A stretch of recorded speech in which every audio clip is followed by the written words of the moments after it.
Hi friends, അസ്സലാമു അലൈക്കും. Rabies കിച്ചണിലേക്ക് എല്ലാവർക്കും സ്വാഗതം.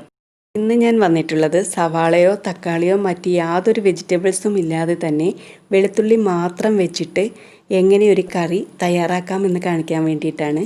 അപ്പോൾ അതെങ്ങനെ തയ്യാറാക്കാമെന്ന് നോക്കാം. അതിനായി തൊലി കളഞ്ഞെടുത്തിട്ടുള്ള 1/4 കപ്പ് വെളുത്തുള്ളിയാണ് ഞാൻ എടുത്തിട്ടുള്ളത്. അത് ഇതുപോലെ ഒരു ഇടികല്ലിൽ ഇട്ടതിന് ശേഷം നന്നായിട്ടൊന്ന് ചതച്ചെടുക്കാം. 2 വലിയ ഉണ്ട വെളുത്തുള്ളി എടുത്തിട്ട് തോല് കളഞ്ഞെടുക്കുമ്പോഴേക്കും 1/4 കപ്പ് വെളുത്തുള്ളി ഉണ്ടാകും. ഈ ഒരു രീതിയിൽ ചതച്ചെടുത്തിട്ടുണ്ട്. ഒരു പാൻ അടുപ്പിൽ വെച്ച് ചൂടാകുമ്പോഴേക്കും അതിലേക്ക് 2 ടേബിൾ സ്പൂൺ അളവിൽ നല്ലെണ്ണയാണ് ചേർത്ത് കൊടുത്തിട്ടുള്ളത്. ഇഷ്ടമുള്ള ഏത് എണ്ണ വേണമെങ്കിലും ഉപയോഗിക്കാവുന്നതാണ്.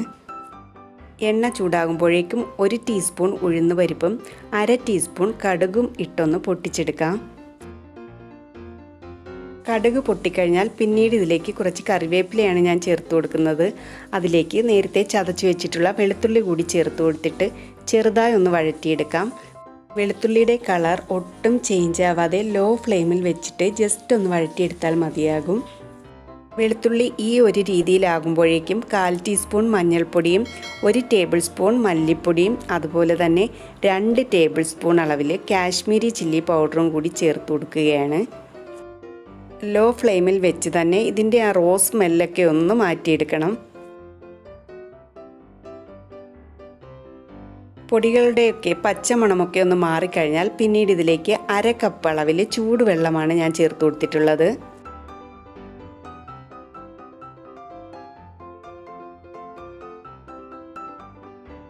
ഇതുവരെ ഞാൻ ഉപ്പ് ചേർത്ത് കൊടുത്തിട്ടില്ല. ഇനി ആവശ്യത്തിനുള്ള ഉപ്പ് കൂടി ചേർത്ത് കൊടുത്തതിന് ശേഷം ഈ വെളുത്തുള്ളി ഈ ഗ്രേവിയിൽ കിടന്ന് നന്നായിട്ട് വെന്ത് കുറുകി വരണം. വയറുപെരുക്കവും വയറുവേദനയൊക്കെ ഉള്ള സമയത്ത് ഈ ഒരു കറി കൂട്ടി എന്തെങ്കിലും ഒന്ന് കഴിച്ചു കഴിഞ്ഞാൽ പെട്ടെന്ന് മാറിക്കിട്ടുന്നതാണ്.